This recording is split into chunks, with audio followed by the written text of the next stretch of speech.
When I was little, I made stories in my head. I would dream of the man that would love me.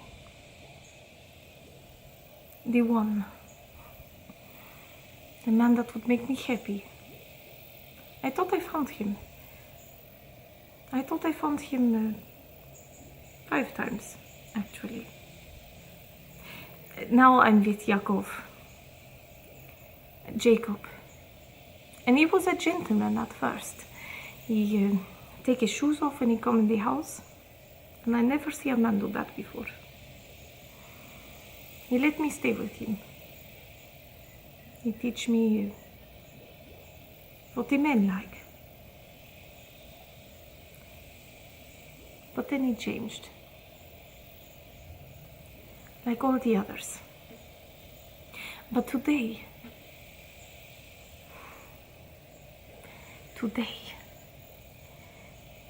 well, it started out like any other day.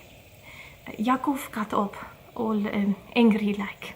I learned to stay away from him in the mornings because the last night's wine and the temper come out. He yelled at me from the other room and he said, "You lazy, stupid slut. Why don't you have water in this water jar when I need it?" And then he come and he hit me. But I'd rather have his hitting than the looks from the women at the well. And that is why I go to the well at noon when it's the hottest. Because no one is there. These women, they hit me in their hearts. Their distance, their stares. They tell me what they won't say to my face. That I'm worthless. Nothing. I believe them. But today, I get to the well and there is this rabbi, a teacher. I can tell because of his clothes. And he looks at me and he says, "Woman, will you get me a drink?"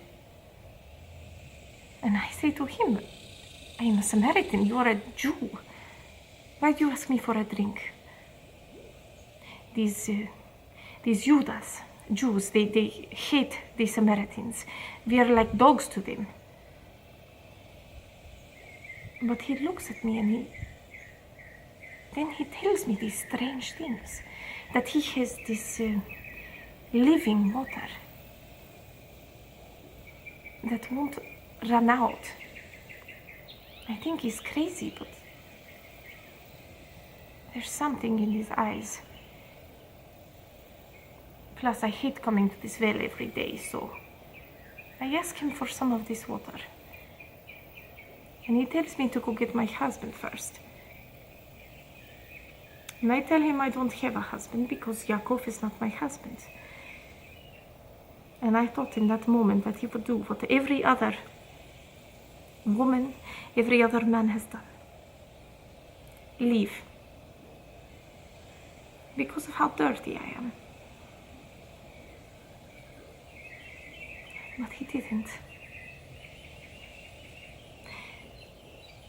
He looked at me with his kind eyes and he says,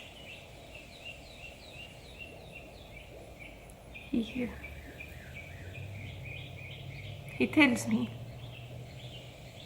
everything I've ever done.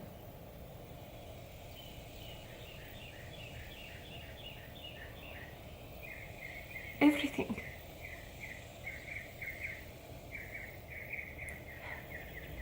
And then he says to me that I knew in my heart in that moment to be true. He is the one, the real one, the Messiah. And he loves me. Me.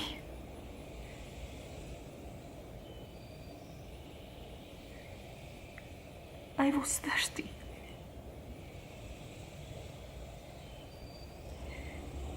And he gave me a drink.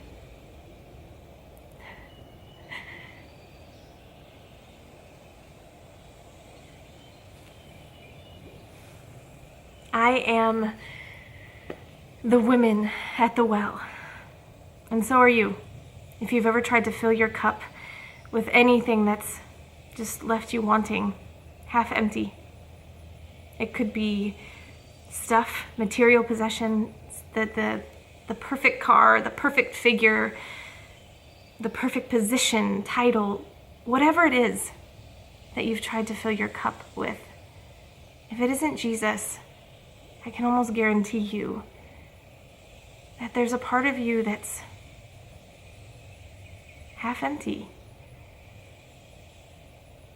If you're wanting to fill your cup with abundant life that Jesus offers, go to him. Lay all your cups at his feet and say, God, fill me. Fill me to overflowing. He is ready to fill your cup. All you have to do is ask.